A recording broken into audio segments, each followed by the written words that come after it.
Halo sahabat Raas TV 2, bagaimana kabar Anda semuanya? Semoga sehat selalu, dipanjangkan umurnya dan dilancarkan rezekinya. Amin. Assalamualaikum warahmatullahi wabarakatuh. Kita berjumpa kembali di Raas TV 2 dengan saya Mas Ompong. Nah, pertemuan kali ini saya akan mereaction satu video yang bertajuk atau berjudul Dang Yang Semar, Sabdo Palon Nagih Janji Tanah Jawa. Nah, bagaimana kisahnya, bagaimana ceritanya, mari kita lihat bersama-sama. Mari ya.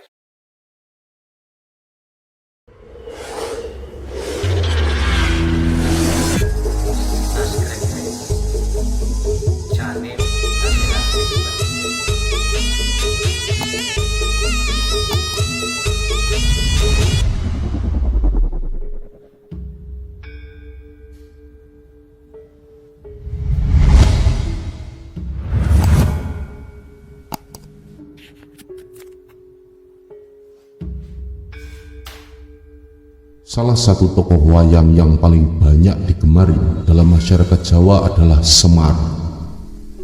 Dalam mitologi Jawa, Semar adalah seorang pemimpin yang sering dipuja karena keberhasilannya dalam memajukan bangsa. Tokoh ini banyak dijadikan sebagai simbol seorang pemimpin yang ideal, yang memiliki sifat rendah hati, suka menolong sesama, tidak serakah, melakukan topo, mengurangi makan dan tidur, dan laku-laku yang lain. Hal ini menarik karena sifat-sifat manusia dalam mitologi Jawa seringkali disimbolkan dengan sifat dan watak dari tokoh-tokoh dalam dunia pewayangan, bahwa apa yang terjadi di dunia pewayangan akan terjadi pula di dunia nyata ini, seolah apa yang dilakonkan dalam cerita wayang menggambarkan keadaan yang nyata, baik yang sudah terjadi maupun yang akan terjadi. Dalam kenyataan hidup, Semar merupakan lambang yang memberi petunjuk mengenai hidup, kehidupan, dan masalahnya. Petunjuk-petunjuk Semar sederhana, karena dia seorang pembantu atau abdi. Tetapi karena tokoh Semar ini baik hati dan penasihat para Pandawa yang bijaksana, para hadirin yang menonton wayang wajib memperhatikan nasihat dan ajaran Semar serta petunjuknya yang selama ini dianggap sebagai contoh dan teladan bagi orang Jawa. Sedulur-sedulurku, ajaran-ajaran Jawa penuh dengan simbolisme dan ilmu rahasia atau ngilmu yang memacu angan-angan dan renungan mitologi wayang purwa yang diilhami oleh cerita Mahabharata. Kehidupan dunia nampak hanya merupakan pencerminan semata, suatu bayangan dari kebenaran dan kejadian-kejadian yang lebih tinggi.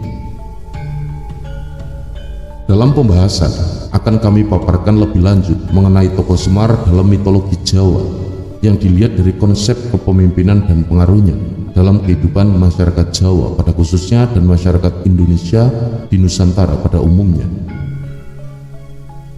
Semar dalam bahasa Jawa atau filosofi Jawa disebut Bodronoyo. Bebodro itu sama dengan membangun sarana dari dasar. Noyo itu sama dengan nayaka, sama dengan utusan mengerosul. Artinya mengembani sifat membangun dan melaksanakan perintah Allah demi kesejahteraan manusia. Javanologi Semar sama dengan Haseming samar-samar, fenomena harfiah makna kehidupan sang penuntun. Semar tidak lelaki dan bukan perempuan, tangan kanannya ke atas dan tangan kirinya ke belakang. Maknanya sebagai pribadi, tokoh Semar hendak mengatakan simbol Sang Maha Tunggal. Sedang tangan kirinya bermakna berserah total dan mutlak serta sekaligus simbol keilmuan yang netral namun simpatik. Kebudayaan Jawa telah melahirkan religi dalam wujud kepercayaan terhadap Tuhan yang Maha Esa, yaitu adanya wujud tokoh wayang Semar jauh sebelum masuknya kebudayaan Hindu, Buddha, dan Islam di tanah Jawa. Sedulur-sedulurku, di kalangan spiritual Jawa, tokoh wayang Semar ternyata dipandang bukan sebagai fakta historis, tetapi lebih bersifat mitologi dan simbolis tentang keesaan, yaitu suatu lambang dari pengejauhan ekspresi, persepsi, dan pengertian mengenai ilahi yang menunjukkan pada konsep spiritual.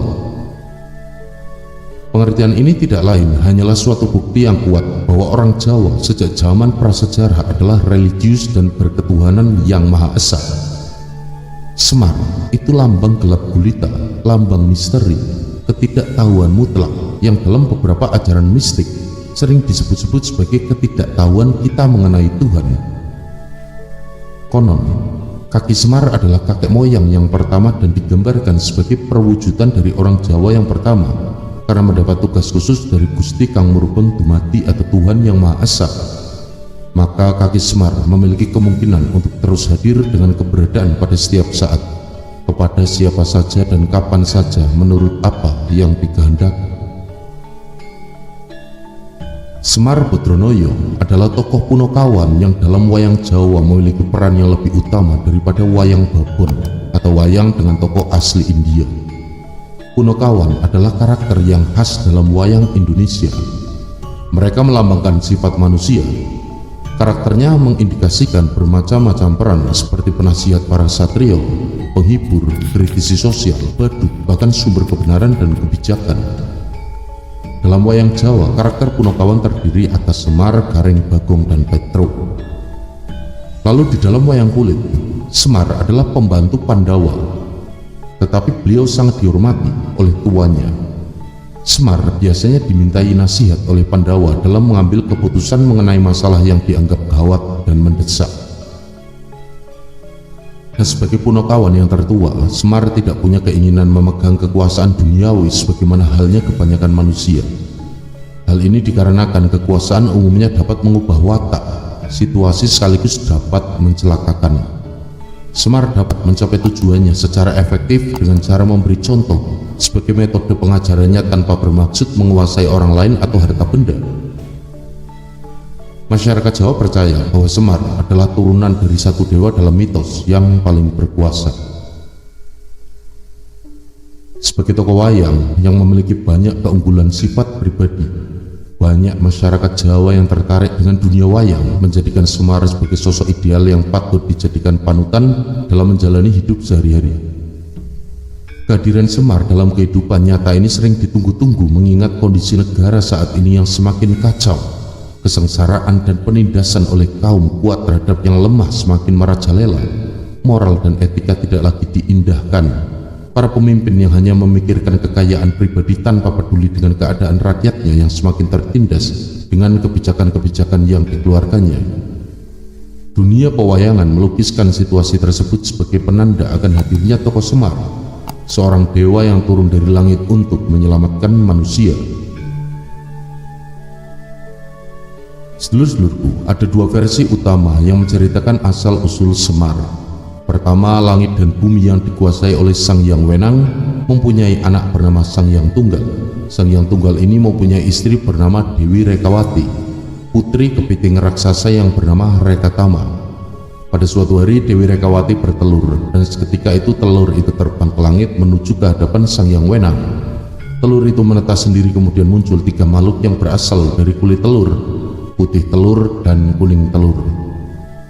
Makhluk yang berasal dari kulit telur dinamai Tejo Mantri, dari putih telur adalah Ismoyo, dan yang dari kuning telur itu Manik Moyo.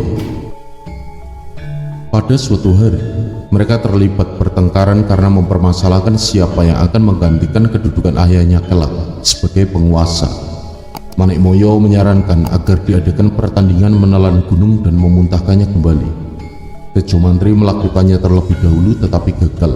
Kemudian Ismoyo, dia dapat menelannya tetapi tidak berhasil memuntahkannya kembali. Kejadian ini menyebabkan terjadinya goro-goro atau bencana. Goro-goro ini menyebabkan Sang Hyang Wenang turun tangan dan mengambil keputusan bahwa pada waktunya Manik Moyo akan menjadi raja para dewa, penguasa kayangan, dan akan mempunyai keturunan yang menjadi penduduk bumi. Sementara Tejo Mantri dan Ismoyo harus turun ke bumi untuk memelihara keturunan Manik Moyo. Keduanya boleh menghadap Sang Hyang Wenang jika Manik Moyo bertindak tidak adil.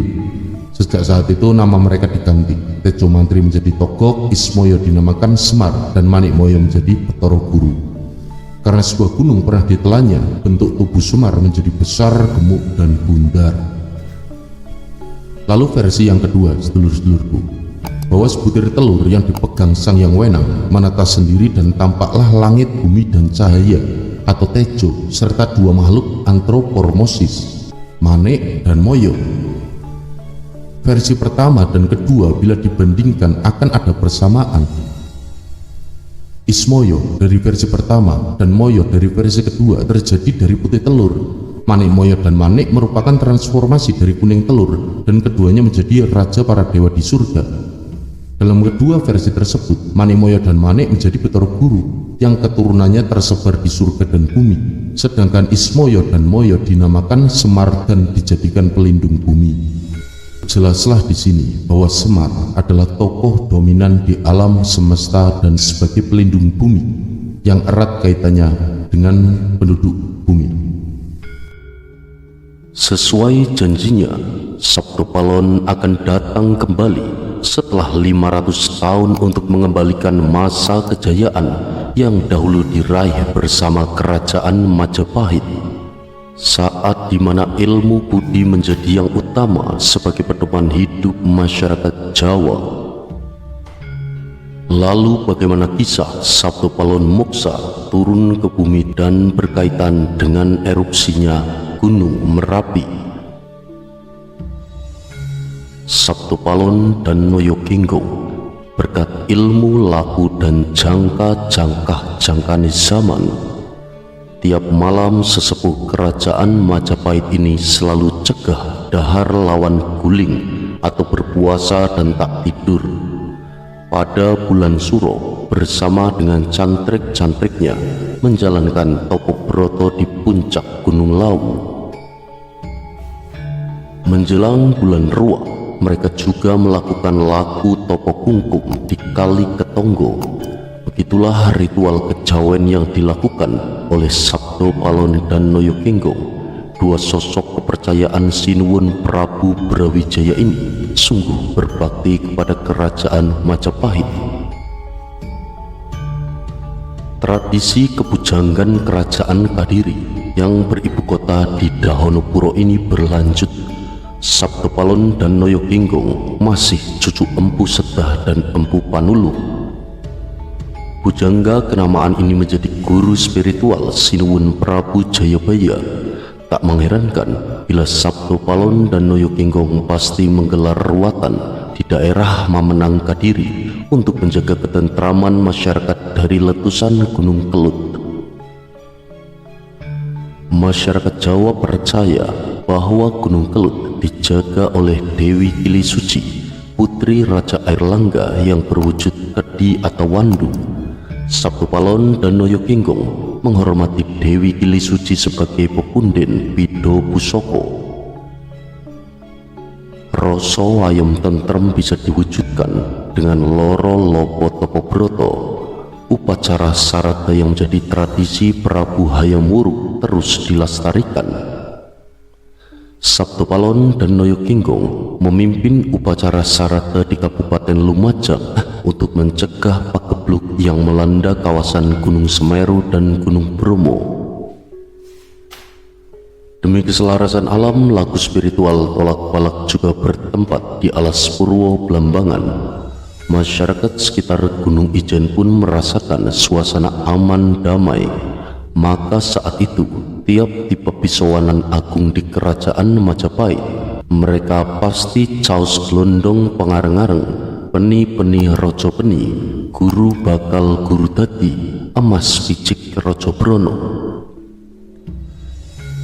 Keraton Majapahit memang mengalami masa jaya megah mewah. Kerajaan Majapahit tampil sebagai negeri kang gedhe bore, padang jagate, dhuwur kukuse, atuh kuncorone, ampuh kaprebawane. Hubungan diplomatik Majapahit meliputi negara di kawasan Asia Tenggara, Asia Selatan, Asia Timur, Timur Tengah, Afrika, dan sebagian benua Eropa. Di tengah kejayaan inilah Sabto Palon dan Noyo Kinggong tiba-tiba kecewa.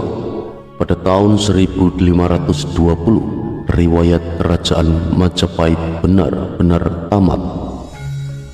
Kedua penasihat Prabu Brawijaya ini nelangsa, lantas moksa. Mereka berdua bersumpah setelah 500 tahun kemudian akan menjelma turun di bumi. Sabtu Palon dan Noyo Kinggung bertekad mengembalikan zaman keemasan dan kejayaan Majapahit di Nusantara. Dengan demikian, Sabtu Palon dan Noyo Kinggung Tiwikromo demi ketentraman jagat raya. Sabtu Palon dan Noyo Kinggung akan hadir untuk membantu masyarakat yang sebelumnya terkena wabah pagebluk Mayangkoro, erupsi Gunung Semeru, dan erupsi Merapi, wabah Corona Sirna, gunung meletus membawa kemakmuran. Seperti yang kita semua ketahui, Sabtu Palon dan Noyo Kinggung menganut kepercayaan Budi, yaitu agama Jawa yang sudah berlaku secara turun-temurun. Dalam jangka Sabtu Palon, ia meramalkan kehancuran Islam di tanah Jawa. Syair ramalan ini berbunyi, "Papestene nuso tekan janji, yen wis jangkep 500 warsa, kepetung jaman Islami, musno bali marang ingsun, gami budi madeg sawiji." Yang berarti takdir Nusa sampai kepada janji. Jika sudah genap 500 tahun terhitung zaman Islam, musnah kembali kepadaku, agama budi berdiri menjadi satu.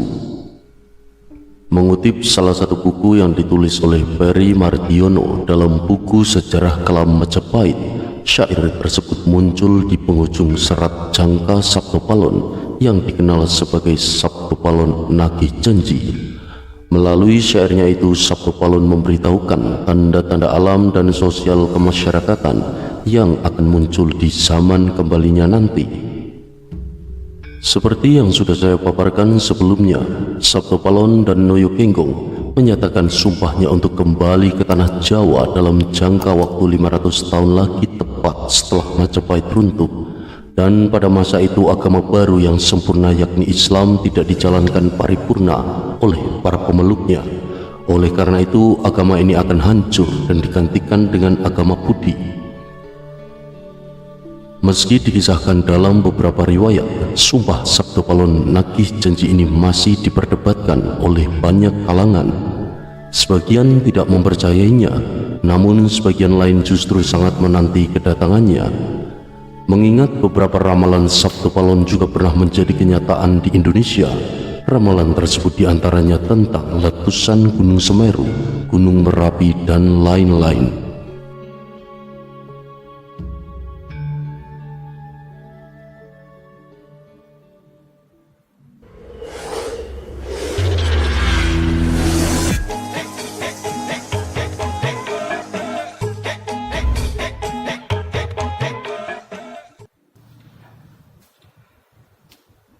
Kita sudah selesai menyimak atau menonton video tentang legenda dan yang semar Sabda Palon Nagih Janji Tanah Jawa. Nah, dari video ini saya dapat pengetahuan yang sangat-sangat berharga untuk saya, dan semoga video ini juga bermanfaat untuk Anda semuanya. Di Indonesia yang sangat saya cintai ini, banyak sekali legenda-legenda yang belum saya mengetahui sepenuhnya. Dengan adanya video kayak gini, video seperti ini, saya bisa mengetahui hal-hal yang tidak saya ketahui. Lebih-lebih sejarah tentang negara Indonesia yang sangat saya cintai. Kiranya cukup sekian pertemuan kita. Jangan lupa like and share and subscribe Raas TV 2. Wassalamualaikum warahmatullahi wabarakatuh.